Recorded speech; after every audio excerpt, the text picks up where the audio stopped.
Bachchan sir, Salman Khan, John Abraham, Rajinikanth sir, Siddharth Jadhav, Amol Kolhe, Bharat Jadhav, Makarand Anaspure, Johnny Lever, Mahesh Manjrekar sir, Riteish sir. Shivaji Satam sir. जो मोठा झालाय ना माणूस, त्याने खूप स्ट्रगल केले. लोकांना ना विनोदी नट दिसतो, हा स्वभावाने गरीब असलेला माणूस मनाने श्रीमंत आहे.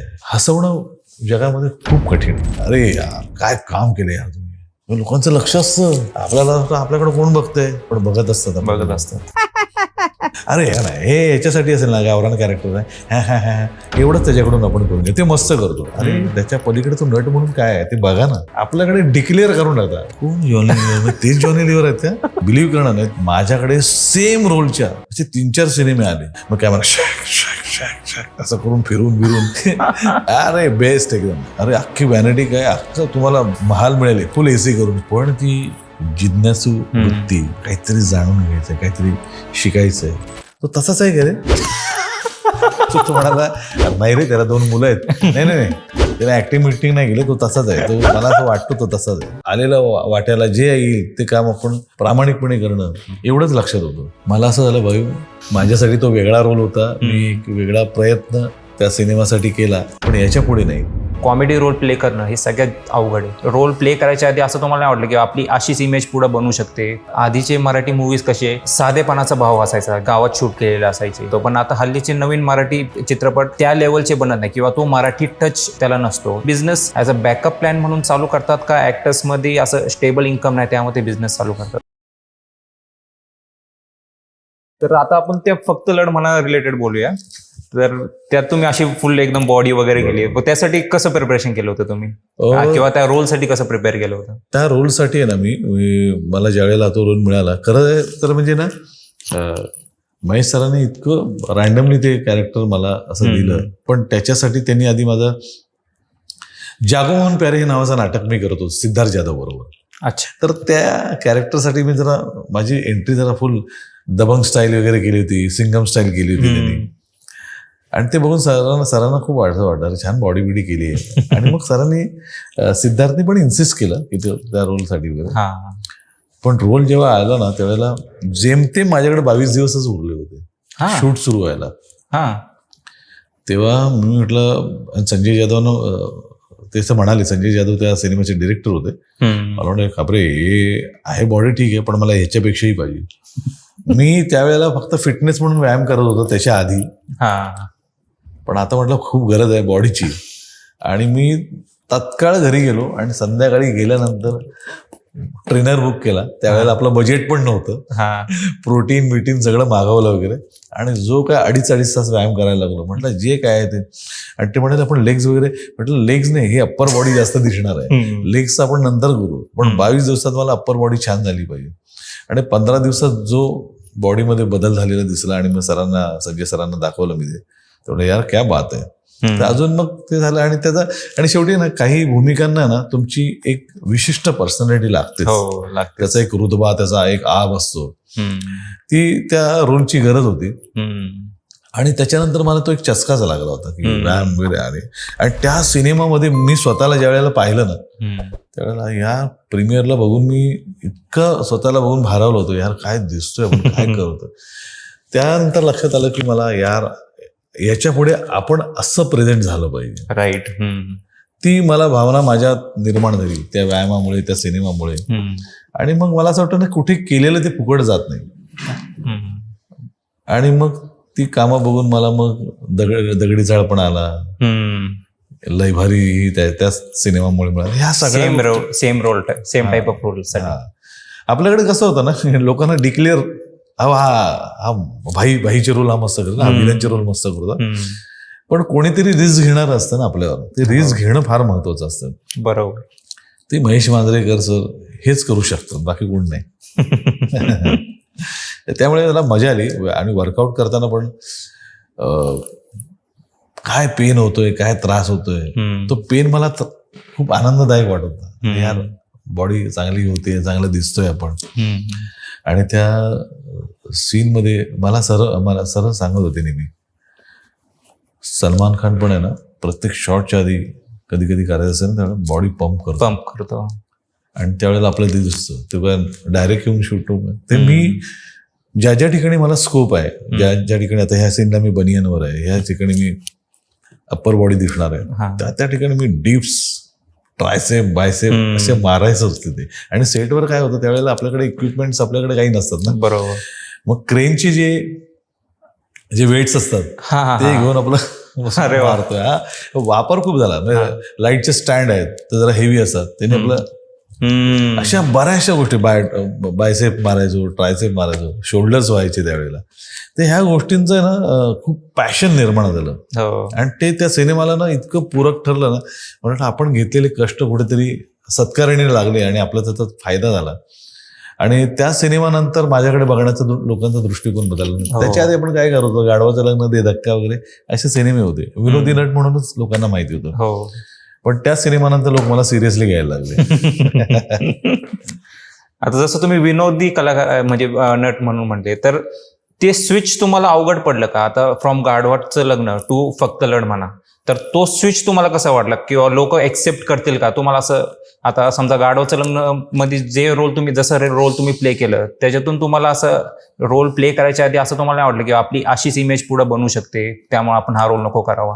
आपल्याकडे काय होतं ना, कामाची गरज असते ना, ते आपल्याला काही सुचत नाही. त्यामुळे काम मिळणं फार महत्वाचं असं वाटतं आपल्याला. आपल्याकडे काय ह्याला आपल्याकडे हे काम नको आहे मला, मग ऑप्शन काय आपल्याकडे तर नाहीये, त्यावेळेला नव्हतं. त्यामुळे पडेल ते काम करणं, आलेलं वाट्याला जे येईल ते काम आपण प्रामाणिकपणे करणं, एवढंच लक्षात होतं. पण ते करत असताना याच्यावर आपल्याला स्टॅम्प बसेल किंवा असं काही, याच्यानंतर लोक ह्याच अँगलने आपल्याकडे बघतील, असं दे धक्काच्या बाबतीत थोडंसं झालं. त्याच्यातली गंमत तुला मी तो रोल वगैरे केला आणि झालं, ते लोकांना आवडलं वगैरे, सिनेमा पण सुपर डुपर हिट झाला. आणि एका लग्नामध्ये गेलो असताना आमच्या इथला माझा एक मित्र आहे, फोटोग्राफर आहे, तर त्याला मी तिथे लग्नाला गेल्यानंतर मी फक्त शांतपणे असं उभा होतो आणि त्याच्या बरोबरच फोटोग्राफर होता. अरे हा तो दे धक्का मधला आलाय, अरे हा तो माझा मित्रच आहे, तो तसाच आहे का रे? तो म्हणाला, अरे नाही रे, त्याला 2 मुलं आहेत. नाही त्याला ऍक्टिंग बिक्टिंग नाही केली, तो तसाच आहे, तो मला असं वाटतो तो तसाच आहे. तो लोकांच्या मनात भावना तीच राहते. आणि बिलीव्ह करणार नाही, त्या दे धक्का नंतर आहे ना, माझ्याकडे सेम रोलच्या असे 3-4 सिनेमे आले. साहेब मस्त रोल आहे, तमाशा प्रधान आहे, त्या हिरोईन आणि तुम्ही 2 जण फुल, आणि 80% तुम्ही सिनेमामध्ये आहातच. मला असं झालं, भाऊ माझ्यासाठी तो वेगळा रोल होता, मी एक वेगळा प्रयत्न त्या सिनेमासाठी केला आणि मला ते चेंज म्हणून करायचं होतं किंवा वाटेला आलं ते करायचं होतं, पण याच्या पुढे नाही. तर मी म्हणजे एका इंटरव्ह्यू मध्ये ऐकलं होतं की तुमची इनिशियल सॅलरी म्हणू शकतो ते 300 रुपये होती, तर ते खरंच आहे का? हा, 300 रुपये म्हणजे आयुष्यातला माझा पहिला जॉबचा पण तुला सांगतो एक किस्सा आहे. माझ्या भावाचा एक मित्र होता, तो एका ऑफिसमध्ये पिऊन म्हणून होता, ऍड एजन्सीमध्ये. आणि मी 10वी नंतर कसं होतं की आपल्या एक तर प्रतिकूल परिस्थिती असते, 10वी नंतर कुठेतरी महिनाभरात काम करायचं आणि जूनमध्ये शाळा सुरू होणार आपली. त्या पगारामध्ये निदान आपल्या शाळेतल्या चपला बिपला आपल्या जे काय लागतात, इतरांना काय घरच्यांना लागतात, ते काहीतरी छोडं बहुत काहीतरी इन्कम करावं, आपण काहीतरी कमवायला हवं, असंही झालं. मे महिन्याच्या सुट्टीत गावी जाण्यापेक्षा प्रत्येक वेळेला, तर त्यावेळेला मी नोकरी केली आणि माझा पहिला दिवस आहे म्हणून कामाचा जरा व्यवस्थित गेलो. आणि त्या ऑफिसमध्ये विजय नावाचे 2 माणसं होती. त्यातल्या एका विजयनी, पियोननी मला तिकडे कामाला ठेवलं होतं. तो महिनाभराच्या सुट्टीला गावी जाणार होता म्हणून, त्याच्या जागी मी. आणि मी तिकडे ऑफिसमध्ये, आणि दुसरा विजय म्हणून एक आर्टिस्ट होता त्यांच्याकडे त्या एजन्सीमध्ये. तर मी तिकडे गेलो आणि व्यवस्थित अटायरमध्ये दिसल्यामुळे ना मला त्यांनी सांगितलं, या ना बसा, या ना बसा. कोणी पाठवलं? मी म्हटलं विजयने पाठवलं. ओ, विजयने पाठवलं. चहा कॉफी काय घेणार? इतकी विचारपूस झाली आणि मी इतकं ऑकवर्ड होतं ना. हा चालेल म्हणलं, काय चहा वगैरे त्यांनी मागवला वगैरे. पण विजय कधी येणार वगैरे? 1 महिन्याने येणार. 1 महिन्याने विजय येणार आहे, कारण त्यांच्याकडे आर्टिस्ट हा फक्त 2 दिवसासाठीच गेला होता. अच्छा, 1 महिन्याने येणार कोण? विजय. म्हटलं विजय तू पिऊन आहे तुमच्याकडे? अच्छा पिऊन आहे, उठ ते हे कर, ते झाडू घे आणि तिथलं हे पुसून घे. सूरच बदलला हो त्यांचा. म्हणजे माणसं एखाद्याच्या अपिअरन्सवर केवढे फसतात. पण मला एक बरं वाटतं की आपण जरा नीटनेटके गेलो त्याच्यात तो माणूस बसला. पण ती गंमत वाटली मला. तर हे कुठेतरी मी आहे ना माझ्या सिनेमात किंवा कुठेतरी मला वापरता येण्यासारखं आहे. अशा काही गोष्टी घडल्या. त्यामुळे नोकरी ती 500 रुपयाची नोकरी होती माझी. 500 रुपये पगार होता महिन्याला. मग एकच महिना तो मला नोकरीला महिन्याचा 500 रुपये होते. आता रिसेंटली मी एक फिल्म केली होती, त्यावेळेला अशोक दादांनी मला परत एकदा फोन केला होता. आणि हाईट म्हणजे त्या फिल्मच्या ट्रायल शोला कोण आलं होतं? जॉनी लिव्हर आले होते. हा. आणि बिलीव्ह करणार नाही, मला तो आजही मी विसरू शकत नाही. त्या ह्याच्यानंतर अरे जॉनी मला त्यांनी फोन केला, का ना प्रीमियरला मी ट्राय स्क्रीनिंगला तुम्ही ऐन वेळेला कुठेतरी गायब होता असं मला अशोक दादांनी सांगितलं. आणि नेमकं मी त्यावेळेला घरी गणपतीचं डेकोरेशन वगैरे करतो. आर्टिस्ट असल्यामुळे आम्ही डेकोरेशन आमचे स्वतःच करत असतो. ते करत असताना म्हणून जमलं नाही, पण यायला पाहिजे होतं. अरे जॉनी लिव्हर खूप कौतुक करत होता. तर मी असं होतो, हो काय काय माहिती भंकच करतायत आपली काय. आणि बिलीव्ह करणार नाही, दुसऱ्या दिवशी जॉनी लिव्हर सरांचा फोन आला. मी आंघोळ करत होतो आणि फोन वाजला म्हणून मी असेल कोणाचं तरी बघितलं, ते ट्रू कॉलरवर येतं ना जॉनी लिव्हर. कोण जॉनी लिव्हर? तेच जॉनी लिव्हर आहेत का? आणि मी असं होतं, हा हॅलो हॅलो हां हॅलो अरे यार काय काम केलं यार तुम्ही, मस्त काम करता तुम्ही वगैरे. म्हणजे जॉनी लिव्हर सर म्हटलं तुम्ही आवर्जून यासाठी माझ्या फिल्मला कॉम्प्लिमेंट माझ्या कामाला पावती देण्यासाठी फोन केला. मी भरून पावलो, तुमच्यासारख्या व्यक्तीने मला फोन केला. नाही सुपर काम करता. मला अशोक गंड्यांनी सांगितलं की दगडी चाळमध्ये तुम्ही विलन पण केलंय, कॉमेडी पण तुम्ही चांगलं करताय. तर ती गोष्ट आहे ना मला आईला लोकांचं लक्ष असतं. आपल्याकडे कोण बघतंय, पण बघत असतात. ते मला ह्या गोष्टी मला खूप. आणि अशी मोठी माणसं आहेत जी मोकळ्या मनाची आहेत, ही खरी लिजंड माणसं आहेत, दुसऱ्याच्या कामाचं कौतुक करतात. बरोबर. आणि आज म्हणून जॉनी लिव्हर सरांना जो इंडस्ट्रीमध्ये रिस्पेक्ट आहे ना मला तो त्याच्यामुळे. आणि म्हणून मला असं वाटतं ना की ना आपल्याला सुद्धा आपलं काही जर राखायचं असेल आपल्या पश्चात आपल्या मागे, आता मी सरांच्या मागेच बोलतो की चांगलं त्यांच्याबद्दल, तर हे आपल्याबद्दल बोलायचं असेल ना तर पहिलं ना ऍक्टर वगैरे असू आपण सगळं असू, पहिलं माणूस होणं फार गरजेचं आहे. बरोबर. अजून एक काहीतरी असा किस्सा आहे का इनिशियल स्ट्रगलचा जे तुम्ही कुठंच असं सांगितलं नाही किंवा लोकांना माहिती नाही? मी माझ्या आयुष्यातला काळ मी विसरू शकत नाही. 92-93 ज्या मुंबईत दंगली झाल्या त्यावेळेचा किस्सा मी सांगतो वगैरे.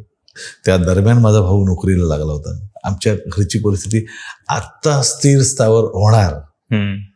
आणि मग ती दंगल झाल्यानंतर मग महिनाभर ते काय म्हणतो आपण त्याला कर्फ्यू लागले, नोकरी थांबली, कर्फ्यू लागले, दंगलीमुळे कंपन्या बंद काही दिवस. मग आता ह्या महिन्यात आपल्या घरात काय शिजणार? अरे बापरे, आपल्याला काय मिळणार मग आपल्याला? त्यामुळे ती दंगल आहे ना, हे जातीय दंगल नको. आम्हाला खायचं आहे, आम्हाला व्यवस्थित जेवायचं आहे. ते 92-93ची गोष्ट. चित्रच हलतं ना, आर्थिक गणितच बिघडतात. मी आज सोनाला सांगितलं ते खरं वाटणार नाही, एवढ्या परिस्थितीतून मी आला. माझी आजी त्याच्या आधीच गेली होती, 92-93 दंगलीच्या आधीच गेली माझी आजी. ती आजी घराला हातभार लागा म्हणून इतरांच्या घरातली धोणीमांडी करत होती. आता हे कोणाला खरं वाटणार नाही. आणि त्या आजीला त्या शेवटच्या काळामध्ये होत नाही तरी पण ती करते, तर तिला मदतीला मीही तिच्याजवळ जायचो. काय करू शकतो, ही घासून झालेली भांडी आपण ज्यांची कोणाची येते द्यायला जायचो. मी करत होतो. मी आजवर हे कुठेच याचं भांडवल केलं नाही किंवा काय. मला असं नेहमीच वाटतं की आता अशाच परिस्थितीत आपण जन्माला आलो, त्याला काय करायचं. मग ती ज्यांच्यासाठी आम्ही काम करत होतो, घरची कामं वगैरे, ते जेवणही द्यायचे. आणि सगळ्यात हाईट म्हणजे तुला म्हणतो, गणपतीला आम्ही पोटभर जेवायचो. त्या दिवसात आईच्या हातचे मालपोहे खायला मिळायचे, मोदक वगैरे खायला मिळायचे. आणि जसा महिन्याचा पगार संपत जातो 20-25 तारखेला, तर मग पुढचे कसे दिवस हालाकीचे जायचे. न मिळतंय अशा परिस्थितीत मला बघितल्यावर फक्त लढ म्हणा, दे धक्का, गाढवाचं लग्न, लय भारी, असे 3 ते 4 चित्रपट लोकांच्या मनात येतात. पण ह्याच्या व्यतिरिक्त तुम्ही असे किती टोटल पिक्चर्स किंवा नाटक असे केलेले आहेत आणि किती वर्ष स्ट्रगल झालंय तुमचं? आणि ना मुळात हा स्ट्रगल हा शब्दच आपला चुकीचा आहे. मी किती सिनेमा वर्षाचं करिअर स्पॅन? स्ट्रगल आता एक सगळं सांगतो ना, स्ट्रगलच्या बाबतीत आता काही लोक म्हणतात ना किती वर्ष थांबलं माहिती आहे, खायला काही नव्हतं. मी आता सांगतो ना, तू सुरुवातीला बोललास म्हणून मी हे माझे सगळे आयुष्यातले दुःखद प्रसंग काय सांगायचं तुला किंवा काळ काय सांगायचा, तर ते ह्या गोष्टी मी सांगितलं तुला. याचं भांडवल कधी केलं नाही, लोकांना हे पहिल्यांदा काहीतरी बघायला ऐकायला मिळणार आहे. पण ह्या ज्या गोष्टी आहेत ना स्ट्रगलच्या बाबतीत, असं बोलतोय आपण त्या कलेवर काय करतो, प्रेम करतो. बरोबर. मग त्याला प्रेम, मोहब्बत, इश्क काही म्हणा तुम्ही त्याला. मला प्रचंड आवडतं. मला नाटक माझ्या ही कला ऍक्टिंग आहे ना, मला मी राहू शकत नाही. म्हणजे जीवापाड प्रेम करतोय आपण त्याच्यावर. मग एखाद्या गर्लफ्रेंडवर तुम्ही प्रेम करता आणि तिने सांगितलं जरा 10 मिनिटात मी ते, आणि ती 2 तास आली नाही, तेव्हा असं बोलता का तुम्ही? 2 तास आली नाही अजून, काय अर्थ आहे काय याला? किती सहन करायचं आम्ही? हे कधी कोणाशी बोलता तुम्ही? ती आवडते ना, तुम्ही त्यासाठी थांबायला तयार आहात ना, best way, wait and watch. ती तिच्यासाठी तुम्ही जर पेशन्स ठेवू शकता, तर हे सुद्धा तुमचं प्रेम आहे. या प्रेमासाठी थांबायलाच पाहिजे तुम्हाला. वडापाव खाऊन दिवस काढले, नको खाऊ, कर की दुसरं काहीतरी कर. तुम्हाला राहवत नाही ना त्याच्याशिवाय. थांबता ना तुम्ही, थांबताय तर तुम्ही किती काळ सस्टेन करू शकता थांबण्यासाठी.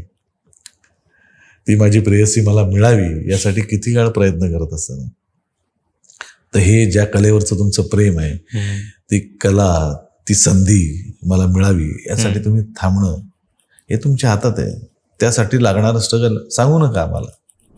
नाहीतर काय होतंय, हल्ली सिरियलमध्ये तुम्ही गेला, जरा यांचा लुक छान आहे आजकाल हे बघितलं जातं, मग तुम्हाला ऍक्टिंग ते बघू होईल ते, मग camera shack shack shack shack असं करून फिरून ते अरे बेस्ट एकदम.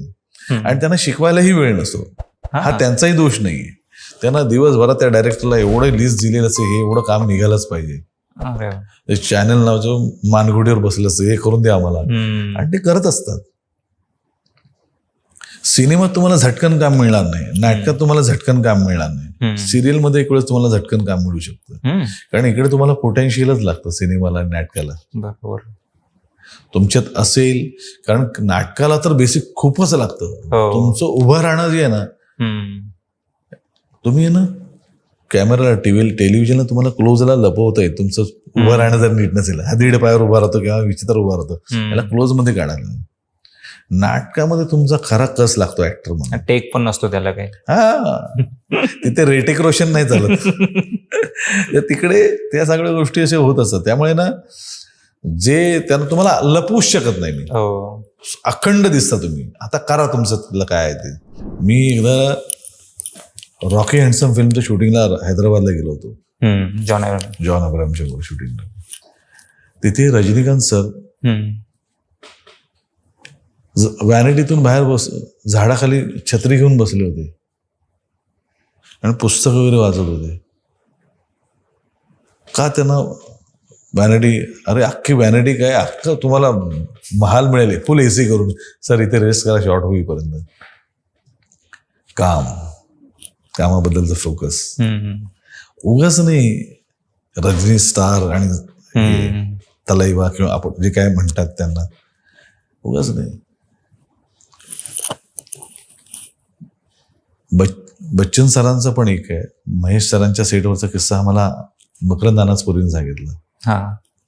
विरुद्धच्या सेटवरचा किस्सा, की एखाद्याचा सीन चालू आहे, आता आपला मास्टर शॉट झाला, आता आपला दोघांचा एक क्लोज आहे, तुमचा क्लोज आहे, माझा क्लोज आहे, असं दिसणार आहे. आता यांचा क्लोज चालू आहे. बच्चन सर खुर्ची घेऊन असे बसलेले असेल लहान मुलासारखे, काय करतो, त्याच्यानंतर माझा शॉट जाणार, मला काय करायचंय, काय करत आहे अशा माणसाला, काय करत आहे अशा माणसाला, की एवढंच इतक्या वर्षानंतर. पण ती जिज्ञासू वृत्ती, काहीतरी जाणून घ्यायचंय, काहीतरी शिकायचंय, ह्या माणसांकडून शिकायला. आणि मला तर असं वाटतं की हे जर हे करतात तर आपण माज करायची गरजच नाही. मागे एकदा पुष्कर श्रोत्रेंनी सांगितलेला एक किस्सा होता वगैरे. मुंबईमध्ये निळूभाऊ येणार होते राहायला वगैरे. तर त्यांची काहीतरी काम होतं त्यांचं, पुष्करचं त्यांच्याकडे काही काम होतं. पुष्कर श्रोत्री. अच्छा. तर त्यांना मुंबईत हॉटेलला राहण्याची तो व्यवस्था करणार होता. तो नाही मला कोणाच्याही घरात किंवा काही असं राहायला मिळालं तरी चालेल. त्या माणसासाठी काय रेड कार्पेट टाकतील लोक. पण साधी वृत्ती, साधं राहणं.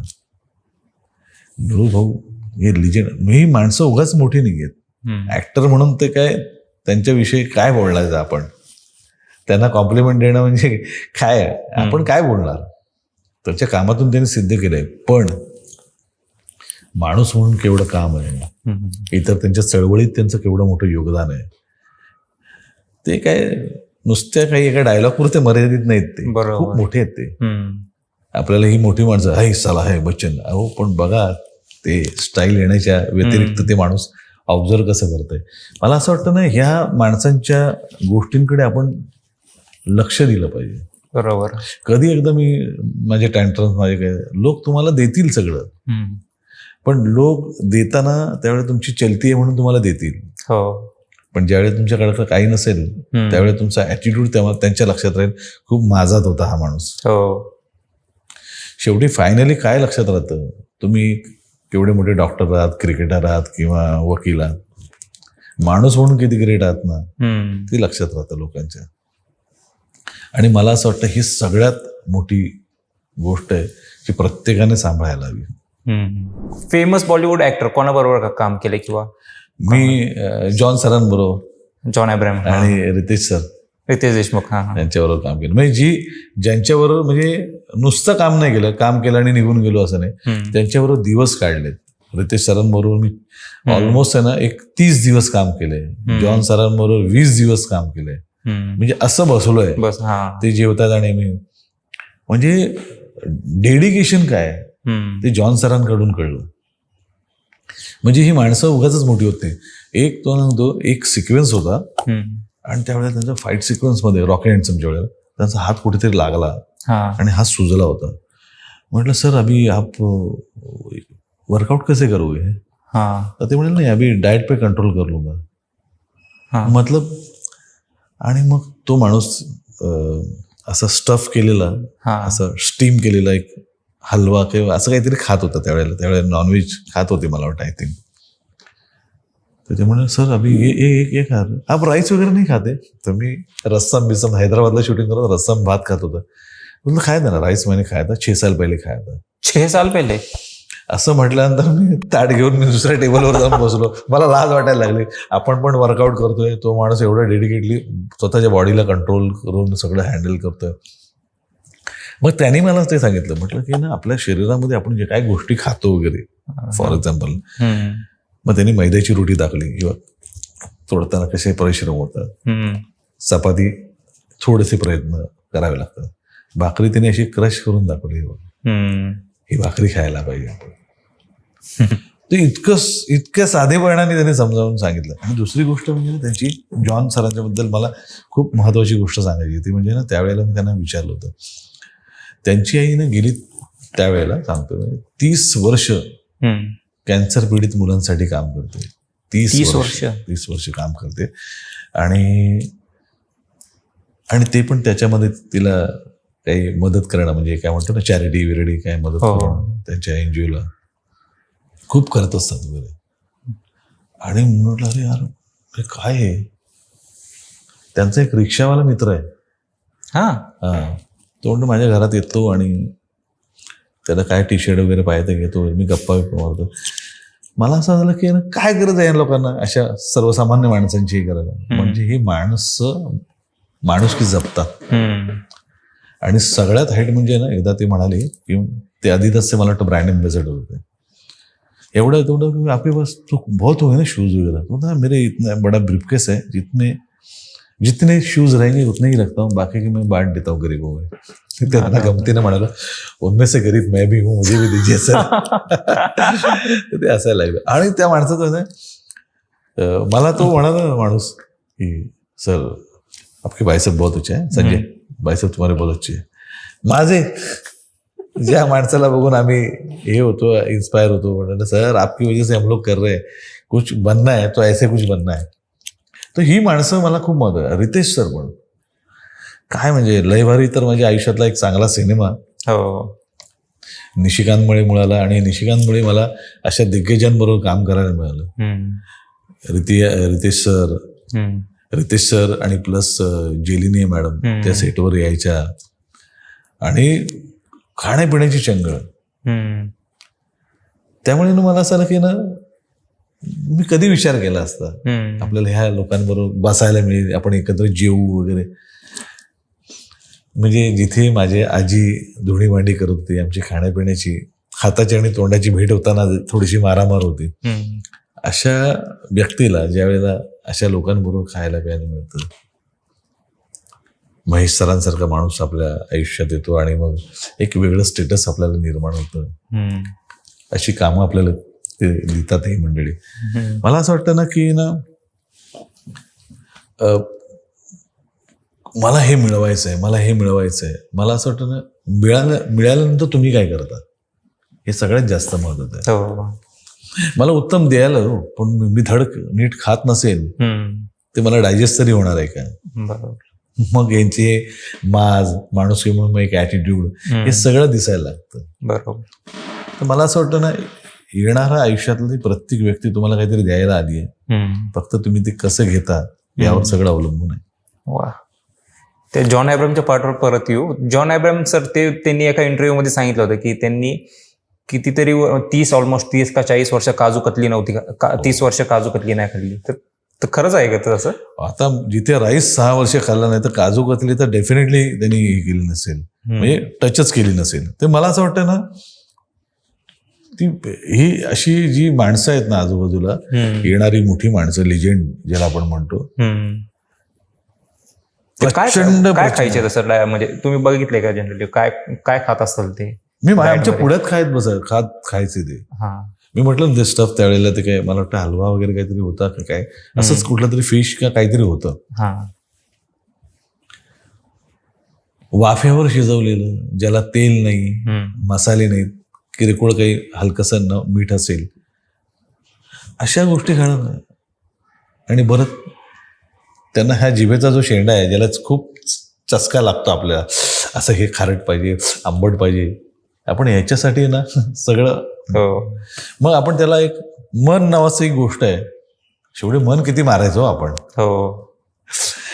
ते त्याला उगाच आपण एक त्याला ग्लोरिफाय करतो वगैरे. खूपच मन मारून नाही टाकायचं आपण. मन नाही ना, तुमची इच्छा आहे, तुम्हाला कंट्रोल करता येत नाही, ते कंट्रोल न करता येणं, मन नाही मारायचं, असं काहीतरी तुम्ही त्याला एक लेअर देता असं मला वाटतं. पण म्हणून म्हणतो आपण म्हणतो जगायचं एकदाच, आपण खाऊन घेऊ की.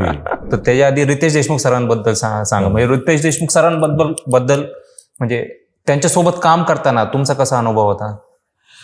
एक मला सीन आठवतं तुम्हाला, एक सीन तुम्हाला आठवतं का आपल्या लयभारीमध्ये, ज्या वेळेला होळीचं गाणं संपतं आणि त्याच्यानंतर मी आणि तन्वी आझमी आम्ही रितेश सरांना माऊली चल घरी चल वगैरे सांगितलं.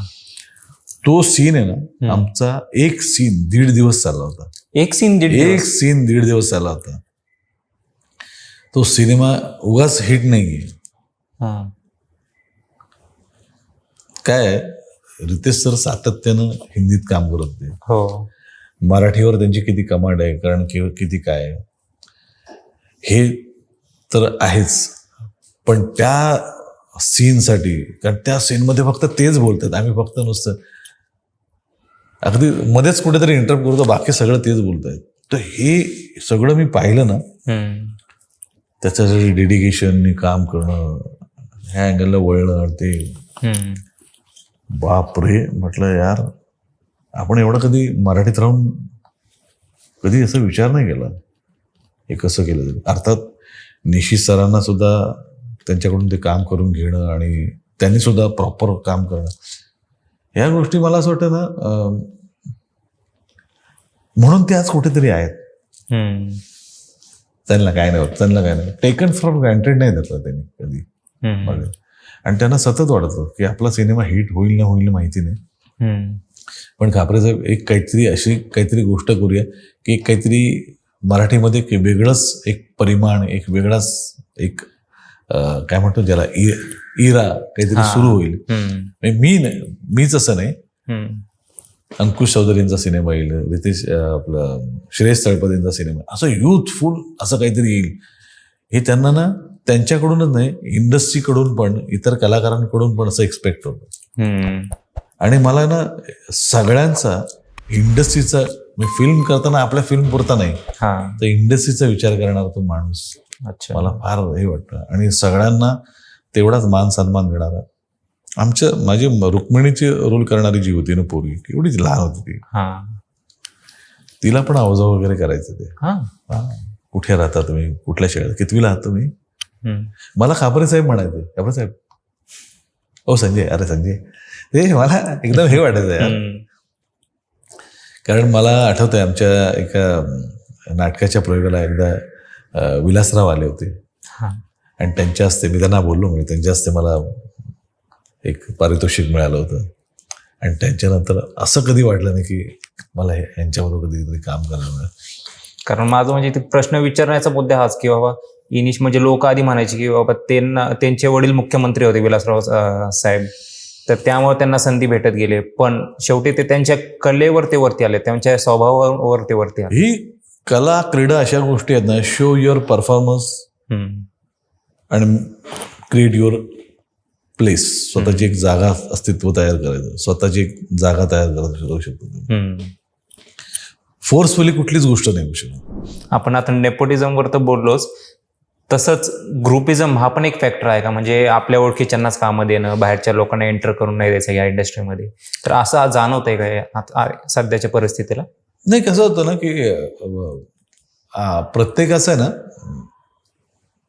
एक कम्फर्ट झोन आहे.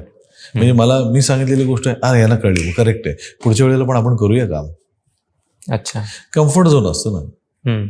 मला अभिप्रेत असलेलं काम जर मला काढून घ्यायचं आहे आणि हा परफेक्ट रिझल्ट येतोय, तर प्रत्येकाचं हे ग्रुप असणं हे स्वाभाविक आहे त्या ह्याच्यामध्ये.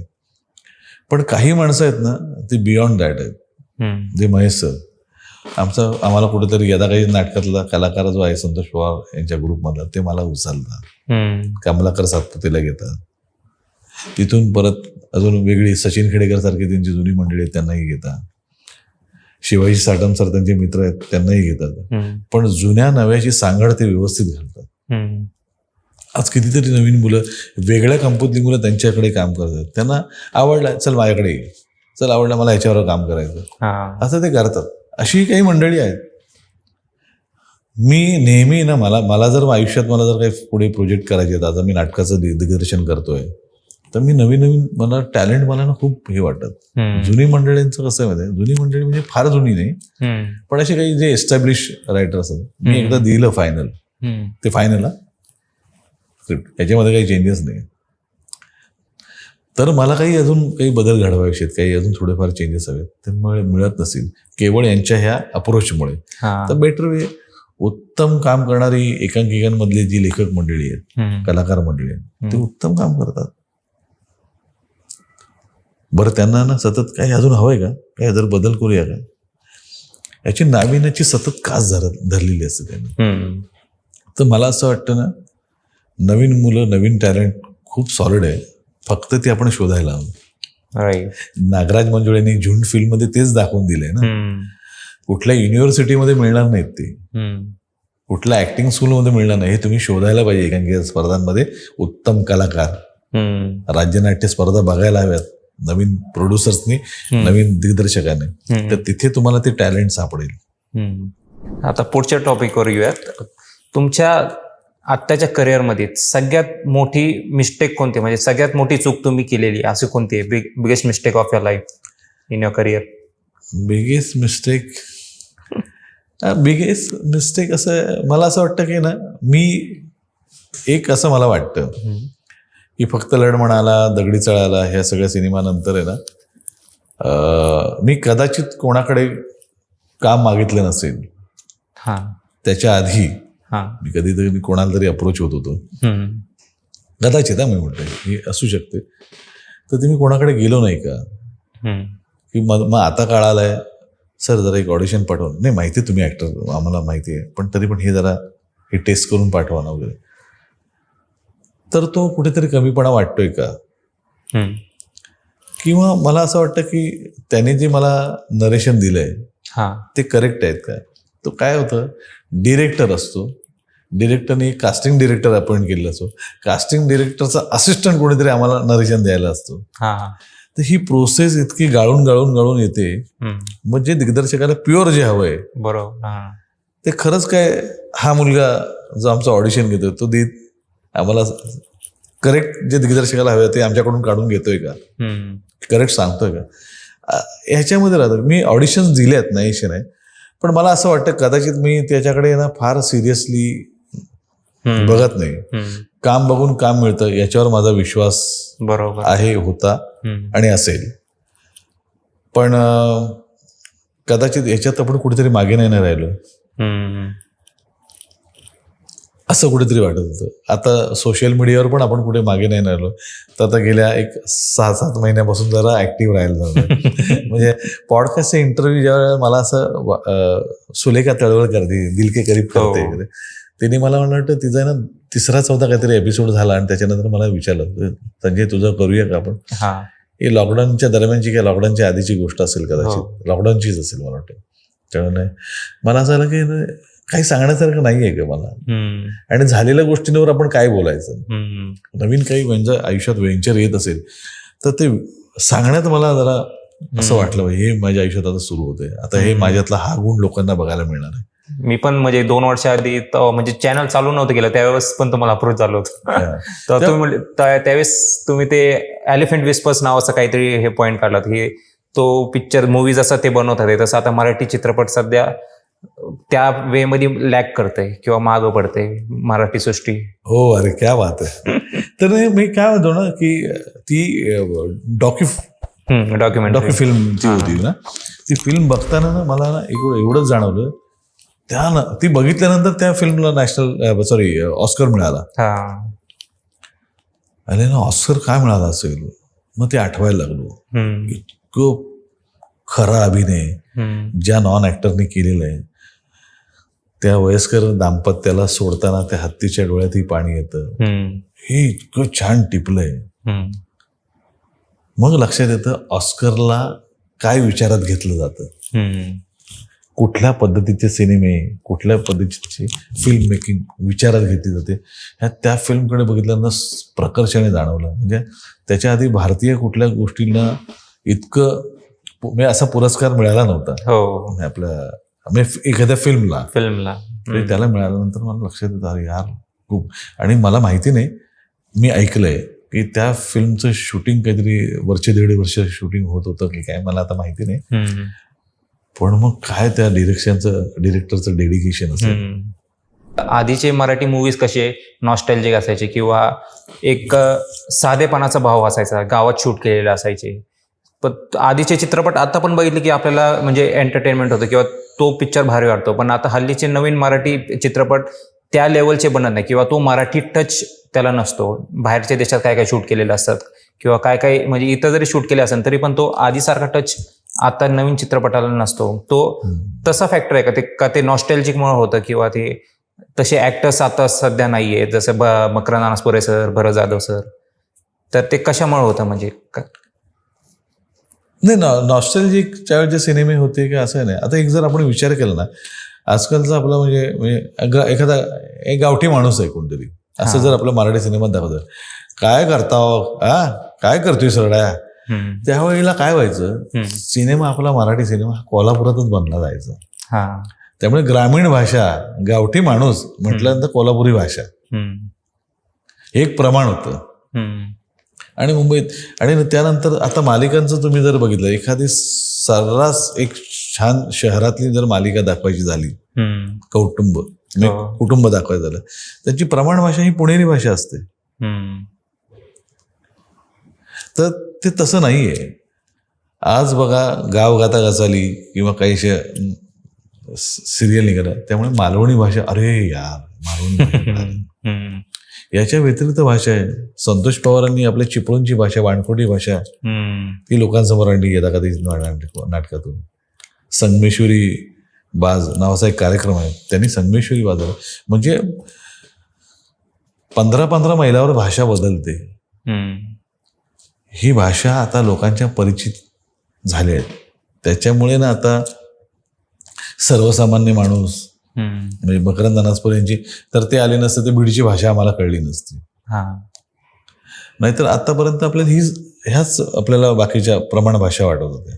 त्यामुळे आता ना हे अशी सगळे खेड्यापाड्यातून आलेले कलावंत मंडळी आहेत. आता हेच घ्या ना, भारत गणेशपुरेंची त्यांची ती एक वेगळी भाषा असते. श्याम राजपूत त्यांची तिकडे खानदेशातली भाषा. ह्या खूप आता ना आपल्या महाराष्ट्राच्या भाषांची रेसिपी खूप खूप मोठी आहे. मोठं एक दालन सगळ्या भाषांना ते खुलं झालंय. त्यामुळे मला असं वाटतं ना आता फार मोठा पेच प्रसंग आहे फिल्म मेकरला. अरे नेमकं कुठल्या प्रेक्षकांना आपण खेळवण्यासाठी हीच भाषा वापरून नाही चालत. पण आज TV चॅनलच्या माध्यमातून ह्या भाषा आपल्याशा झाल्या.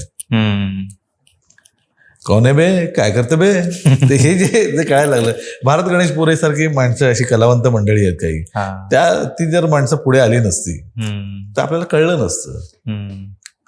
तर ही माणसं जी आहेत, हेमंत पाटील आहे, श्याम राजपूत, यांच्यामुळे आम्हाला खानदेश आम्हाला कळला. म्हणजे आहेत बाकीची इतरही मंडळी आहेत, नाही असं नाही. पण सर्वसामान्यांपर्यंत ज्या काही स्किटच्या माध्यमातून त्या भाषा ते पोचणं, आणि मला असं वाटतं ना आता खूप मोठं दालन खुलं आहे. आता तर तुम्ही खूप व्यापक झालात, खूप मोठं असं आपल्याला एक कॅनव्हास मिळालेलं आहे. आता तुम्हाला खेळायला खूप स्कोप आहे. तर आता हल्ली ऍक्टर्स राजकारणात वळायला लागलेत किंवा इतर बिझनेसेस चालू करायला लागलेत. तर ते शिफ्ट कसं, म्हणजे तुम्हाला त्याबद्दल तुमचं काय मत आहे? म्हणजे आता काय ऍक्टर्स पण राजकारणात प्रवेश करतात, तर त्याबद्दल तुमचं काय मत आहे? किंवा काय ऍक्टर्स बिझनेस चालू करतात एखादा, तर ते business as a backup plan म्हणून चालू करतात का ऍक्टर्समध्ये असं स्टेबल इन्कम नाही त्यामुळे ते बिझनेस चालू करतात? नाही, कुठेतरी असलेली त्यांची जमापुंजी जी आहे त्याच्यामध्ये काहीतरी एक बिझनेस ते करायला बघतात. जरा हे पण ट्राय आउट करून बघूया. अर्थात ते काय सगळं सोडून ते करत नाही, पण बिसाईड जरा चालून तर बघू काय होतंय. तर प्रत्येक वेळेला ना प्रत्येक जण हाच विचार करत असतो, मी जरा ट्राय आउट करून बघतो, काहीतरी करून बघतो. एखाद्याला आता अमोल कोल्हे जसे राजकारणात गेले, तो मुळातच त्यांच्यात काहीतरी तो गुण असेल ना, म्हणून ते गेले. ते उगाच जरा ह्या कपड्यांमध्ये राजकारणी वाटतात म्हणून नाही गेले. ते प्रत्येकामध्ये ते आहे, ते प्रत्येक जण तसं ट्राय आउट करतोय. पण असंही कोणी करू नये, तो गेला म्हणून मीही जातो. पहिलं स्वतःला त्यांनी पडताळून बघितलं आणि म्हणून ते तिकडे गेले. म्हणजे ते पॉईंट काढण्याचा उद्देश आहे की बाबा करिअरमध्ये फिल्म मेकिंगमध्ये किंवा ऍक्टिंगमध्ये आता सध्याची सिच्युएशन किंवा सध्याच्या पॉईंटला खूप स्ट्रगल चालू आहे किंवा खूप सॅच्युरेशन लिमिट चालू आहे, असं आहे का? नाही, आता काय झालं, प्रत्येक वेळेला ना मालिकांमध्ये जर काम करायचं म्हटलं ना त्या कलाकारांनी, चॅनलला मुळात नवीन चेहरे हवेत. आता बरं त्यांचाही पॉइंट ऑफ व्ह्यू हाही असू शकतो. आता ह्या मालिकांमध्ये काम केलेला हा नवा चेहरा होता जो आता नावावर रूपाला आलाय. त्यांनी त्याचं मानधन वाढवलेलं आहे. त्यावेळेला तो जवळजवळ त्यांना अगदी मिनिमम बजेटमध्ये तो आला असेल.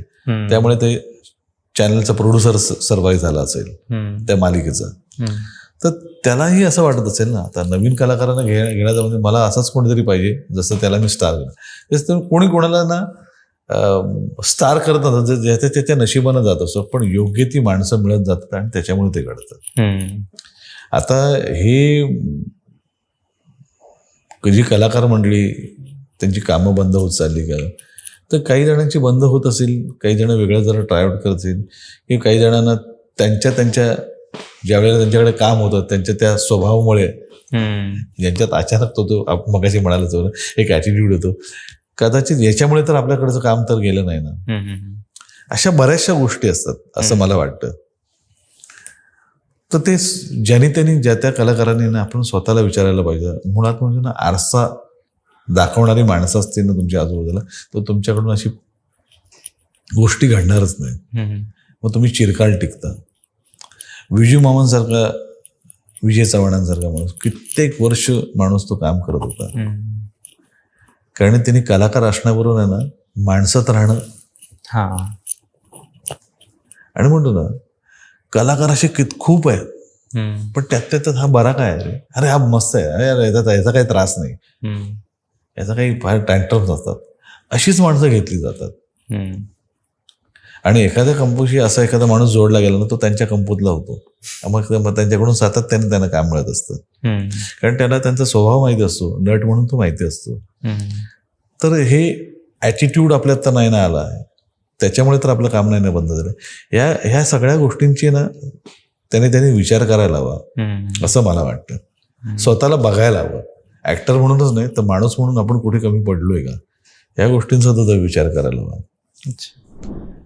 जसं तुम्ही महेश मांजरेकर सरांचं नाव काढलं तर म्हणजे त्यांना बघताना माझ्या दृष्टिकोन कसं की बाबा हे खूपच असं स्ट्रिक्ट आहेत किंवा खूपच असे रागीट आहेत त्यांच्या कॅरेक्टरनुसार पण, आणि असं त्यांच्यासारखा प्रेमळ माणूस नाही. हा, त्यांचा फक्त आवाज आणि त्यांचं असं डेड चेहऱ्याने बोलणं जर तुम्हाला वाटत असेल हा बरोबर माणूस आहे. कौतुक जरी करायचं म्हटलं तरी ते असे करेल, छान आहे, मस्त शर्ट, चांगला असेल. हा, ते आवाजामुळेच असं त्यामुळे ते वाटू शकतं वगैरे. पण त्यांचा हेतू इतका प्रेमळ आहे. एकदा बोलायला लागले ना ते खूप. एकदा तर सांगतो, आमच्या लढमण्याच्या वेळेला आमचं शूटिंग चालू होतं तिकडे, आणि माझा एक पिंट्या चाळके नावाचा चिपळूणमधला मित्र होता, आता हयात नाहीये. तर त्यांनी त्यांच्या सगळ्या ग्रुपनी काहीतरी असं मोठं फन अँड फेअर ठेवलं होतं, आणि आमचं चिपळूणच्या जवळ शूटिंग चालू होतं. जसं पॅकअप झालं तसं मला त्यांनी सांगितलं, ए सर येत आहे ना तुम्ही? म्हटलं हा येतो मी. आणि मी निघताना मला सचिन खेडेकरचं पण पॅकअप झालं, लढमणाचं शूटिंग चालू होतं आमचं. हे कुठे झालं का बरं?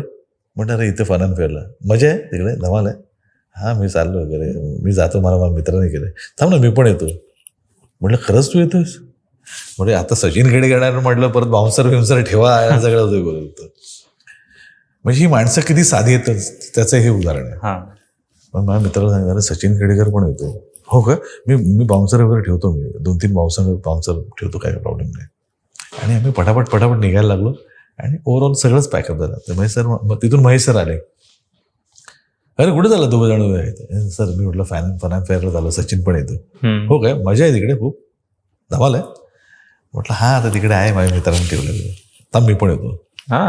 काय सांगता सर? मी म्हटलं खरंच येत आहे तुम्ही? कारण मला ती मॅनेजमेंट करायची होती हो, सगळे यांना बाउन्सर. म्हणून माझ्या मित्राला परत फोन केला, महेश सर म्हणतो काय सांगतो सर, त्यांनी 10-15 बाउन्सर वगैरे मागवले तिकडे, आणि हे सगळं. आणि ही अशी माणसं आहेत की ज्यांना सर्वसामान्य लाईफ जगत असतात ते. म्हणून माझ्यासाठी आहे ना हे ऍक्टर म्हणून तर ग्रेट आहेत, डिरेक्टर म्हणून तर ही माणसं ग्रेट आहेत, पण माणूस म्हणून किती काम करत असतात बघा ना, त्यांना जगावं असं वाटतं. हे आपले मराठी कलाकार आहेत, ही आपली मराठी माणसं आहेत की हिंदी इंडस्ट्रीमध्ये जरी गेले ना तरी त्यांचं ते ना कौटुंबिक, घरगुती हे जपतात ते. आणि म्हणून त्यांच्या माणसाला ते अगदी आपलंसं करतात, आपल्या घरचा बनवतात. त्यामुळे माझा मित्र तर एवढं जाम खुश झाला तिकडे, अरे यार सर तुम्ही एकदम, त्यांच्यासाठी फुकटात मोठे सेलिब्रिटी आले ना, मेधाताई पण त्यांच्याबरोबर आले आणि मजा केली होती आम्ही सगळ्यांनी वगैरे. पण माझे तिकडे वांदे झाले, मला ते फन अँड फेअर एन्जॉय नाही करता आलं.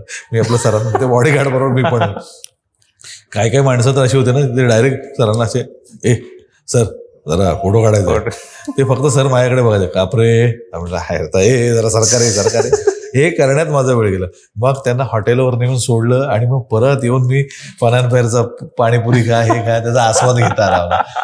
ते दोघं असेपर्यंत मी एन्जॉयच करू शकलो नाही ते.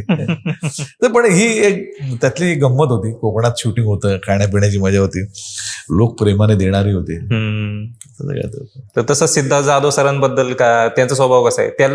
त्यांचं म्हणजे कधी पण त्यांना बघताना एकदम एनर्जेटिक असतात, किंवा त्या मराठीचा रणवीर सिंग आपण म्हणू शकतो तसं नाव दिलंय. नाही पण एक सांगू, सिद्धार्थ पण त्यांनी काही कमी स्ट्रगल केले. त्याचे इंटरव्ह्यू तुम्ही पाहिले असेल, त्याच्यामध्ये मला आता काय म्हणतात ह्याचं स्ट्रगल त्याचं स्ट्रगल हे सांगण्यात, म्हणजे प्रत्येकाने ते जो मोठा झालाय ना माणूस त्याने खूप स्ट्रगल केले.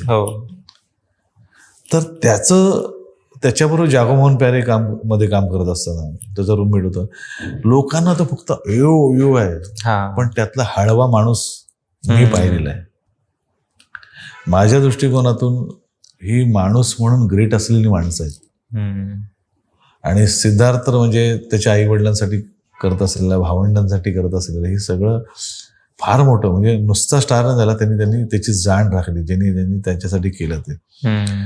म्हणून आजही सरांचा तो आवडता काय आहे, सरांच्या जवळचा काय आहे, ते खूप आहे. मला किती जपायचा, मला जपायचा तो.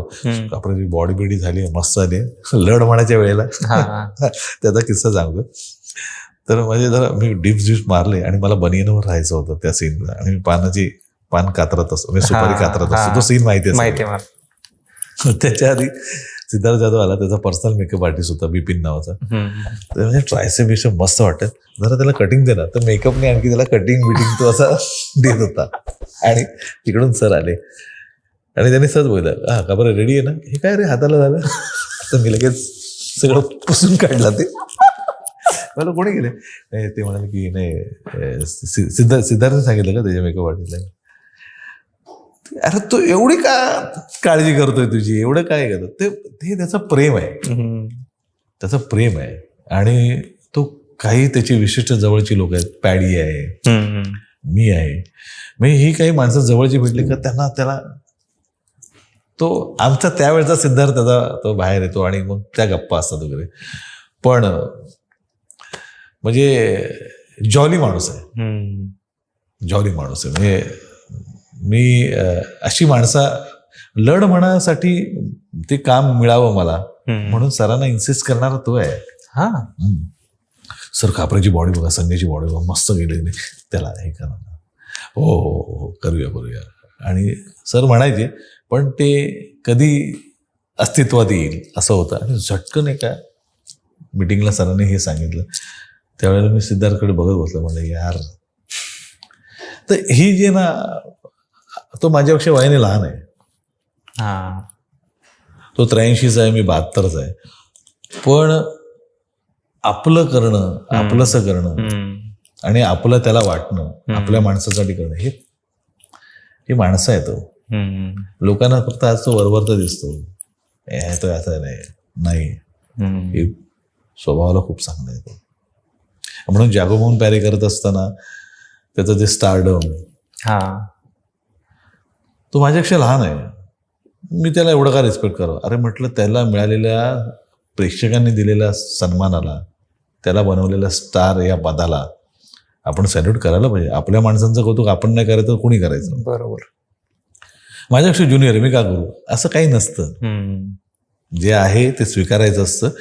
आणि मला असं वाटतं की आमची दे धक्कापासून त्याच्याबरोबर झालेली गट्टी जमली, मग नाटकांमधून काम होतं, तर हे कुठेतरी आपलेपणा आहे ना, म्हणून तो मोठा आहे.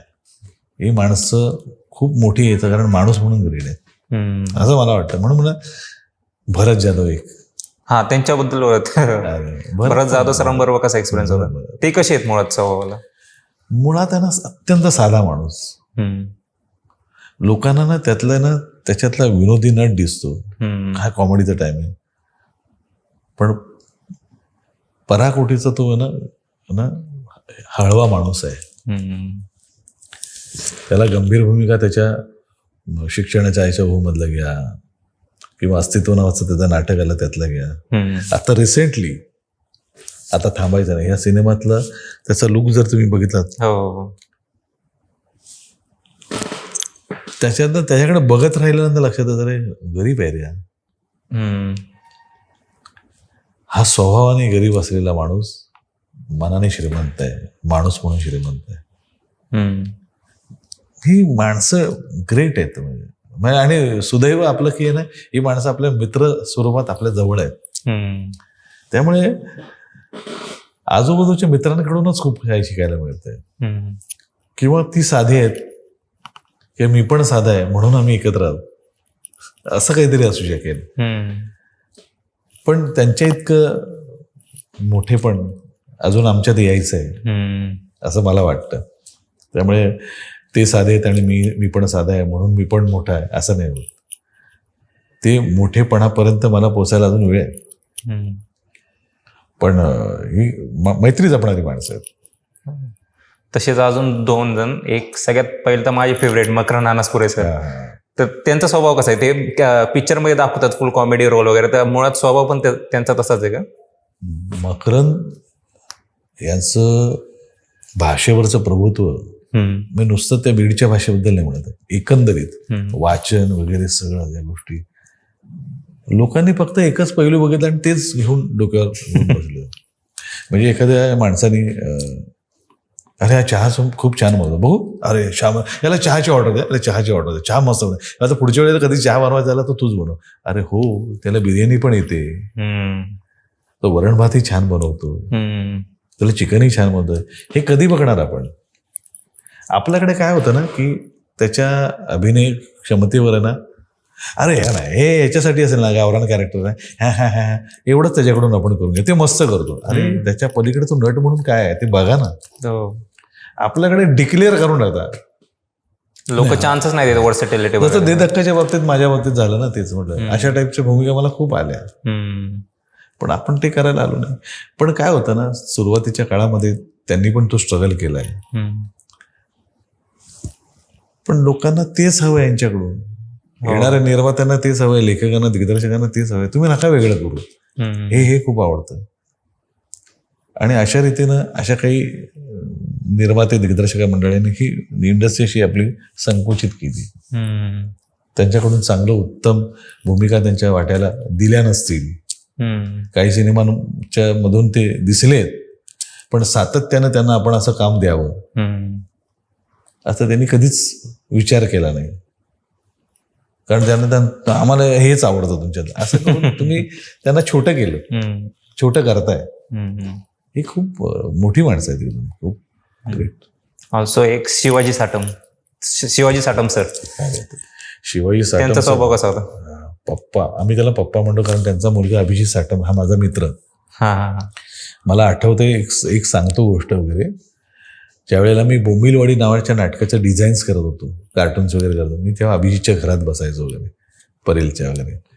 तर पप्पा पण त्यांचं CID जोरदार होतं, कितीतरी वर्ष चालू होतं. आणि मी त्या घरात एकदा लेट झालं म्हणून मी झोपलो पण आहे, आराम केला पण आहे.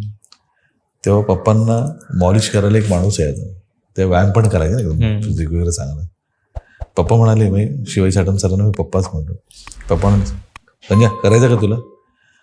म्हटलं नाही नको. म्हटलं पैसे कुठून आणायचे जे मालिशचे, कोण देणार आहे?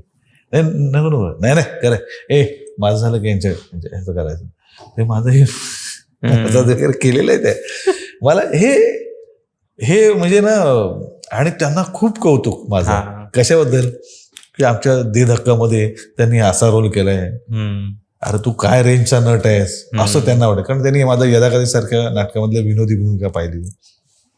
लढ म्हणानंतर बघितलं सॉलिड आहेस तू असे सांगणारे तेच होते. ते हे जे ना अशी एनकरेज करणारी माणसं आहेत ना. पप्पा म्हणजे फार म्हणजे कोकणातला साटम, कोकणातले हळवा माणूस. म्हणून तर आहे ना, महेश सरांच्या आजूबाजूला बघा सगळी अशी हळवी माणसं आहेत. नट म्हणून तर ग्रेटच आहेत ते. महेश सर पण तसे आहेत. लोकांना फक्त वरवरचा शहाळं दिसतं, टणक आहे रे, नारायण टणक आहे आत्मामधला गोडवा तुम्ही. कारण कसं आहे की प्रत्येकाला त्यांच्यापर्यंत जाता येत नाही ना. हो. त्यामुळे तो माणूस वरवरचाच माणूस दिसतो. बरोबर. त्यामुळे आतापर्यंत जे सिनेमांमध्ये जे सादर झालेले आहेत, आतापर्यंत लोकांनी त्यांना प्रेझेंट केलं गेलं असेल इतरांनी पण, तर ते तसं केलं. सर स्वतःवर एक्सपेरिमेंट करतात. मग जुनो फर्निचर सारखा सिनेमा येतो, एक सर्वसामान्य माणूस ते प्ले करतात. हे करण्याचं कारण काय? कारण सरांसारखी व्हरायटी ऑफ सिनेमे ॲज अ डिरेक्टर म्हणून वास्तव बघा, निदान बघा, अस्तित्व बघा, वेगवेगळ्या जॉनरचे सिनेमे त्यांनी केलेत. दे धक्कासारखा विनोदी सिनेमा, लढ म्हणासारखा असा वेगळा सिनेमा त्यांनी प्रोड्यूस केला. तो हे तेच करू शकतात. आणि त्यांचं कसं म्हणजे बजेट, हा सिनेमा किती चालेल, हे नाटक किती चालेल हे न बघताना वेगळं काहीतरी द्यायचं आहे आपल्याला. म्हणून आज ते करू शकले आणि सक्सेसफुली करू शकले.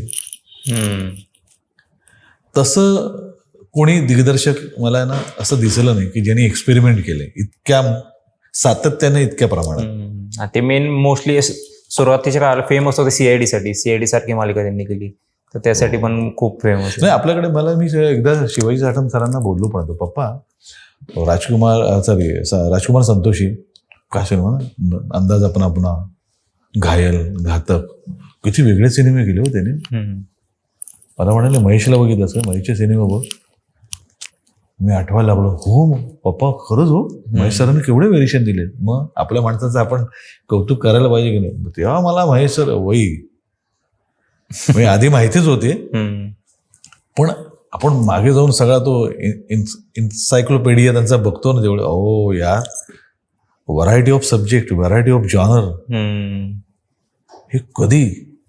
मला वाटतं सर आता फक्त एकच राहिलंय त्यांचं की हॉरर सिनेमा असं काहीतरी वेगळं. रोमॅन्टिक वगैरे त्यांनी केलंच की काय सिनेमे. मला असं वाटतं की आता सर आणि सरांना ऍक्शन म्हणजे सांगतो गँगवरवाले सिनेमा ना, गँगवरवाले सरच करू शकतात. आता नाही, दे धक्का बघा, पितासारखा सिनेमा, व्हरायटी बघा ना तुम्ही त्यांच्या सब्जेक्टची. तर हे म्हणून सरांनी माझ्यासारख्या माणसावर पण एक्सपेरिमेंट केलं ना. दे धक्कातलं गेचं कॅरेक्टर देतात ते मला, त्या पुढे जाऊन मला लढ म्हणामध्ये विलन म्हणून घेतात, आणि लढ म्हणानंतर त्याच वर्षात काकास्पर्श होतो त्याच्यामध्ये पॉझिटिव्ह रोलसाठी घेतात. ते मला असं वाटतं की ना आपल्यावर ते तसे सिनेमांवर स्वतःच्या कलाकृतीने एक्सपेरिमेंट करतात. बरोबर. तसं ते माझ्यासारख्या नटावर पण त्यांनी केलेलंच आहे, ट्रायआउट करून बघितलंय. ते रिस्की असून पण ते पाऊल उचलतात तेवढं. म्हणून म्हणतो डेरर आहे माणूस, डेरर करके देखते. मला ते जास्त महत्वाचं वाटतं. हे बघा, प्रत्येकामध्ये काही उणीवा असतात, चांगले गुण असतात, कमतरता प्रत्येकामध्ये असते, काही नाही. पण ह्याच्यामध्ये कमतरता फार कमी आहे. म्हणजे काही एवढं काही कमी आहेत असं. प्रत्येक माणूस सर्व गुण संपन्न नसतो ना. बरोबर. पण कमी जास्त प्रमाण ते असतं, पण प्रमाण जास्त चांगल्याचे आहेत असं असतं. तो सॉरी, म्हणजे 2 तासपर्यंत चाललाय पॉडकास्ट. तर 1-2 छोटे प्रश्न आहेत. एक म्हणजे सगळ्यात आवडता पिक्चर कोणता आहे तुमचा, एक सगळ्यात आवडती फिल्म कोणची आहे तुमची, तुम्ही केलेली, मी केलेली, आणि ऑल्सो सगळ्यात आवडता रोल कोणता आहे जो तुम्हाला परफॉर्म करायला आवडला किंवा चॅलेंजिंग वाटला. फक्त लढ मनामधला माझा रोल, भास्करराव पाटीलचा जो रोल आहे, त्या सिनेमासाठी मला स्वतःचं ट्रान्सफॉर्मेशन करावं लागलं. आणि ती लोकांनी नुसतंच माझे प्रयत्न नाही तर माझ्या भूमिकेला सुद्धा अप्रिशिएट केलं. आणि त्या भूमिकेनंतर मी गंभीर प्रकृतीच्या भूमिका करू शकतो, जे माझं विलन म्हणून जे माझं करिअर वगैरे सुरू झालं, किंवा गंभीर प्रकृतीचे रोल मला मिळायला लागले, तो माझ्या आयुष्यातला टर्निंग पॉईंट आहे असं मला वाटतं. ती भूमिका. गाढवाचं लग्न, दे धक्का, मला दे धक्का वाटलं. नाही, दे धक्का नाही, काय झालं, दे धक्का वगैरे ह्या ज्या भूमिका आहेत ना, त्या मी सहजरित्या करू शकलो, कारण मी आजूबाजूला ना अशी माणसं पाहिलेली आहेत माझ्या लहानपणापासून किंवा काय वगैरे, की हे ऑब्झर्वेशन मधून घडलं. मुळात मी ह्युमरस असल्यामुळे ना, माझा स्वभाव थोडासा विनोद शोधणारा असल्यामुळे ना, एखाद्या गोष्टीत विनोद काय दिसतो आपल्याला ते शोधणार असल्यामुळे, अशा पद्धतीचा माणूस कसं हे करू शकतो, हा कोणाला तरी माझ्यात दिसलेला एक एलिमेंट दिसला, कोणीतरी माझ्यावर एक्सपेरिमेंट केलं, करायला तयार झालं. महेश सरांसारखं माणूस, संजय जाधवांसारखं माणूस, तर आपली तयारी पाहिजे ना. आपल्यात हे पण आहे, हे आपल्याला माहितीच नव्हतं. तर मला असं वाटतं ना, ती भूमिका मला ना खूप माझ्या आयुष्यातला टर्निंग म्हणून देऊन झाली, असं मला असं प्रामाणिकपणे वाटतं. आणि सगळ्यात आवडता चित्रपट कोणता आहे तुमचा, तुम्ही केलेला? मी केलेला, मला डिस्को सान्या खूप आवडतो. डिस्को सान्या? डिस्को सान्या ही फिल्म, नो डाऊट, मी गाढवाचं लग्न ही चांगलीच आहे, किंवा दे धक्का वगैरे आपण इतर सगळे गेलेले. डिस्को सान्या या सिनेमात मला सिलेक्ट केलं गेलं. माझं गंभीर प्रकृतीचं नाटक कळत न कळत हे जे बघायला आले, आणि त्यांना माझ्याबद्दल विश्वास वाटला की हा श्रेयश काळेचा हा जो रोल आहे त्यातला, तो मी उत्तमरित्या करू शकतो. ते आमच्या प्रोड्युसरला, डिरेक्टरला, सगळ्यांना वाटलं. म्हणून म्हटलं, काम बघून मिळालेलं काम हे मला जास्त फार हे वाटतं, आणि ते मिळालं मला करायला. असा तो माझा डिस्को सान्या फिल्म. आणि पार्थ भालेराव सारखा नॅशनल अवॉर्ड विनिंग बाल कलाकार त्याच्यावर काम करायला नाही. आणि काय अफलातून ऍक्टर आहे तो. आणि सगळ्यात म्हणजे आवडती फिल्म इन हिंदी बॉलिवूडमधली? बॉलिवूडमध्ये शोले. शोले अर्थात खूप आहेत. अंगूर सारखा सिनेमा आहे, अंगूर सारखा सिनेमा. पण मला जगभरातल्या सिनेमांमध्ये खूप सिनेमा आवडले. त्यातला एक मी आवर्जून प्रत्येकाला इन्सिस्ट करतो, फोर्स करतो, हा सिनेमा बघ म्हणून. तो म्हणजे टर्की सिनेमा आहे. टर्की सिनेमा, मग टर्की भाषा आहे ते लँग्वेज. त्या सिनेमाचं नाव आहे मिरॅकल इन सेल नंबर 7. हा सिनेमा, तो सिनेमा मला ना अंतर्बाह्य हलवून सोडलं त्या सिनेमा. आणि मी घरात एकटाच बघत होतो, बिल बॅगवर असं झोपून असं. मी 4-5 वेळा इमोशनल झालो त्या सिनेमाला. कंठ दाटून आला, रडू नाही आलं मला, कंठ दाटून भरून आलं मला. मी सातत्याने तो सिनेमा बघताना नाही, आपल्याला आपण इन्व्हॉल्व नाही व्हायचं एवढं, आपण फिल्म म्हणून बघायचं, फिल्म मेकर म्हणून बघायचं. पण परत मी इन्व्हॉल्व होत होतो त्या सिनेमाला. आणि टर्की सिनेमा, ती भाषाही मला माहिती नव्हती, सबटायटल्स बघायची गरज वाटली नाही, असा सिनेमा तो कळला मला. तो सिनेमा आवर्जून तू पण बघ. नक्की. आणि मला तुझी प्रतिक्रिया मला जाणून घ्यायला आवडेल, कारण ज्यांना मी तो सिनेमा बघायला सांगितलं त्यांना ते अस्वस्थ झाले. म्हणजे मीच नाही का, त्यांनाही तेच वाटलं. तर मला असं वाटतं सिनेमा तो ना जो अस्वस्थ बघतो, जसं ॲनिमल विस्पर बघताना. शोले पण आवडतो की मला पडोसन पण आवडतो की. माझा काय असं विशिष्ट माझं हे नाही, पण हे सिनेमे मला लॉकडाऊननी जे काय मला उत्तम सिनेमा बघण्याचा वेळ लावलं ना, लॉकडाऊननी मला थोडंसं माझं अकाउंट बॅलन्स जमिनीवर आणलं, खाली आणलं. पण त्या बदल्यात मला खूप काही दिलं. मला एक चांगलं विजन दिलं, ज्यामुळे मी आता एक सिनेमाचा दिग्दर्शक म्हणून काम करायला एक विजन दिलं, उत्तम काहीतरी मला बघायला दिलं. त्यामुळे मला आता उत्तम पाहिलं ना, तर उत्तम करण्याची जबाबदारी माझ्यावर आहे. ही जबाबदारी मला त्या लॉकडाऊनने दिली असं मला वाटतं. ऑल्सो आता तुम्ही मागच्या एका इंटरव्ह्यूमध्ये म्हटले होते कॉमेडी रोल प्ले करणं हे सगळ्यात अवघड आहे, तर तसं खरंच आहे? मग का तसं? नाही, त्याच्यासाठी तुम्हाला ना खूप कळत न कळत सारखं नाटक करत होतं, त्याच्यावरून सांगतो मी. ते गंभीर सीन चालू झाला, लोक टाळ्याही वाजवत नाही आणि काही नाही. त्यामुळे बघतायत की झोपले आहेत याचा अंदाज येत नाही हो. अर्थात बघत असतील प्रेक्षक, नो डाऊट.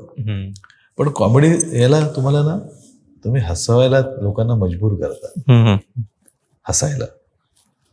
तेव्हा कळतं, लाफ्टर आहे, टाळ्या वेळा येतात ते.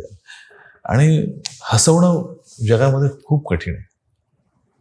आणि ज्या कलाकृतींनी, ज्या अभिनेत्यांनी, कलाकारांनी लोकांना हसवलंय, त्यांना मला असं वाटतं लोकांच्या आयुष्यातले प्रॉब्लेम्स विसरायला लावणं, जसं आमच्या नाटकाला तो माणूस विसरला. तर मला असं वाटतं ही खूप मोठी गोष्ट आहे, खूप मोठी कलाकारी आहे, जी लोकांना गुंतून ठेवला तुम्ही हसण्यामध्ये. बरं, काही करतात असं म्हणून नाही. लोक जिथे जेन्युअनली तुमच्या कलाकृतीला, तुमच्या अभिनयाला दाद देतात, म्हणजे तुमचा विनोद त्यांच्यापर्यंत पोहोचलाय, हे तुमचं स्किल आहे. झालेत मोस्टली सगळे क्वेश्चन. सगळ्यात आधी तुमची माफी मागतो, एवढं 2 तास तुम्हाला बसून ठेवलं. तर करूयात एंड. कारण की माझा एक म्हणजे लहानपणापासून मी चित्रपट बघत आलो, फक्त लढ म्हणा, दे धक्का, काढवाचं लग्न. तर तसे चित्रपटचे हिरोज त्यांच्यासोबत मला इंटरव्ह्यू किंवा पॉडकास्ट करायची संधी मिळाली, एक खूप माझ्यासाठी एक मोठी बाब आहे. आणि असं त्यातनं एक प्रश्न एक राहिला होता की फक्त लढ म्हणा, आता जसं तो पिक्चर झालाय किंवा आधीचे पण इतर पिक्चर चालतात, तर त्याचा पार्ट 2 बनवणं हे चांगलं आहे का? किंवा कारण की कधी कधी असं होतं की बाबा, माझं ऑब्झर्वेशन असं आहे की एखाद्या पिक्चरचं पार्ट 2 काढलं, पण ते पार्ट 1 सारखं तर बनणार नाहीच, कारण की तो एक आपला नॉस्टॅल्जिक टच पण असतो. आणि ऑल्सो आत्ताच्या टेक्नॉलॉजीमध्ये, आधीच्या टेक्नॉलॉजीमध्ये फरक आहे, किंवा आत्ताच्या स्टोरी आधीच्या स्टोरीमध्ये. मग ते आधीचे स्टोरीला पण थोडंसं दबलं जात आहे. म्हणजे इनडायरेक्टली क्वेश्चन असं की सेकंड पार्ट बनवला पाहिजे का नाही? म्हणजे सेकंड पार्ट तितका पॉवरफुल होईल का आधीच्या पार्टला तेवढंच टफ फाईट देईल का? हो, मला असं वाटतं ना की याच्यामध्ये ना, एखाद्या गोष्टीमध्ये ना जर दम असेल ना तरच ते होईल. आता माझ्या नाटकावरून तुम्हाला सांगतो, संतोष पवारने यदाकदा ही एकांकिका केली त्या नाटकाच्या आधी, 30 मिनिटाची एकांकिका लागते एकांकिका स्पर्धेत, 30 ते 35 मिनिटाची. त्याने सुचलंच होतं त्याला 1.5 तासाचं. त्याला ते कापत चॉप करावं लागलं आणि 30-35 मिनिटाची एकांकिका करावं लागलं. म्हणजे जर त्याला आता त्याचं व्यावसायिक नाटक करायचं म्हटलं, त्याला फक्त आता अर्ध्या तासाचं पाणी घालायचं त्याच्यामध्ये. ते पाणी पण नव्हतं घालायचं, त्याला सुचलं होतं ऑलरेडी ते पण. तर मला असं वाटतं हे तुम्हाला आधी सुचलं पाहिजे, याच्यावर काय शक्यता होऊ शकतात, ते झालं तरच ते शक्य आहे. नाहीतर सिक्वेल वगैरे फसवण्याचे म्हणजे ना, तुम्ही अरे हे आवडलं ना, लोक अरे सगळ्यांच्या कॅरेक्टरच्या प्रेमात आहेत. नाही, लोक गोष्टीच्या प्रेमात आहेत.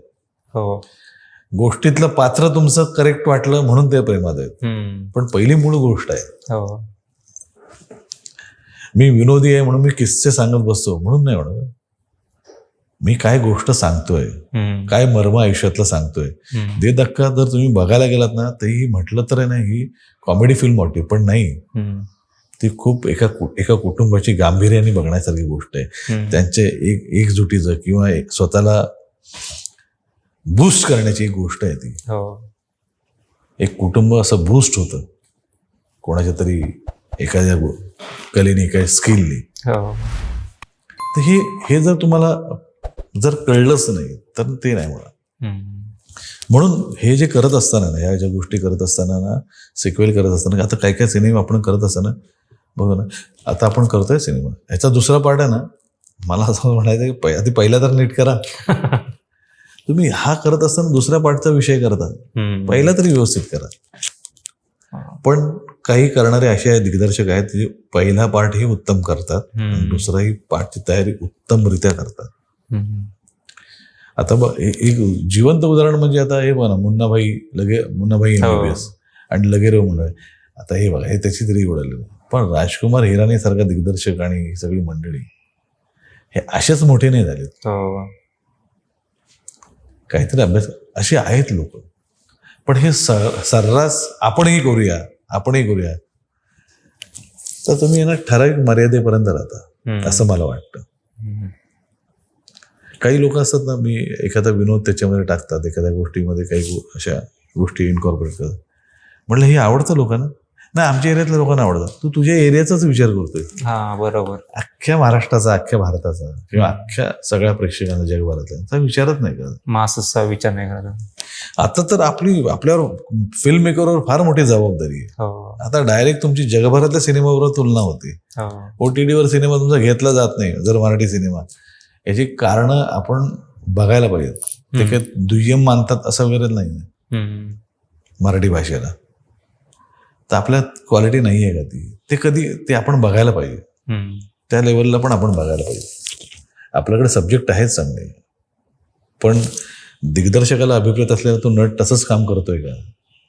20-25 नट लागतात, 5 जण काहीतरी ऐतिहासिक करतात आणि बाकीची लोक सामाजिक करतात, असं नाही होत. ते त्यातले कलाकार सगळे एका पेजवर येणं फार गरजेचं असतं. त्यामुळे जगभरातल्या ज्या स्टँडर्ड असलेल्या OTTवर का दिसतात हे त्याचा विचार करायला हवा. वा, खरंच खूप खूप धन्यवाद. तुम्ही आमच्या चॅनलवर आलात, आपली महत्वाची माहिती आम्हाला शेअर केलीत. ऑलमोस्ट 2 तास. सगळ्यात आधी तो तुमची माफी मागतो, एवढं 2 तास तुम्हाला बसून ठेवलं. पण हे 2 तासाचं ठेवणार का?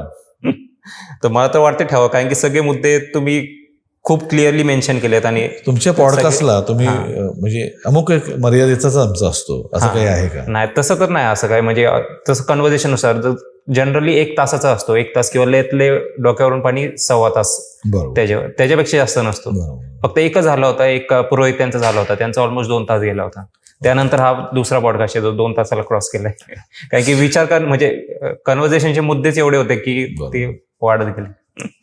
Thank you thanks a lot. तुम्ही आमच्या चॅनलवर आलात पुन्हा एकदा. मला बसून धन्यवाद. थँक्यू.